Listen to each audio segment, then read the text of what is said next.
Whole eggs తినాలా లేకపోతే yellow మాత్రం తినాలా ఈ వీడియోలో క్లారిటీ ఇచ్చేస్తాం. ఫస్ట్ ఒక హోల్ ఎగ్లో 6 గ్రామ్స్ ప్రోటీన్ ఉంటుంది, 3 గ్రామ్స్ వచ్చి ఎల్లోలో ఉంటుంది, 3 గ్రామ్స్ వైట్లో ఉంటుంది.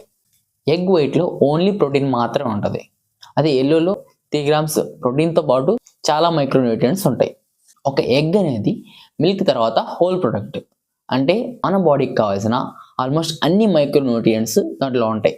ఓన్లీ వైట్ మాత్రమే తినాలా లేకపోతే ఎల్లో కూడా తినొచ్చా?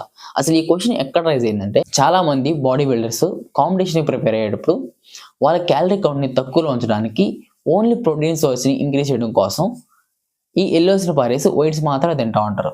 దీన్ని చూసేసి చాలామంది ఏమనుకుంటారంటే, సో మనం కూడా ఎల్లో పడేసి ఓన్లీ వైట్ మాత్రం తినాలేమో అనుకుంటాం. కానీ అది కంప్లీట్లీ రాంగ్.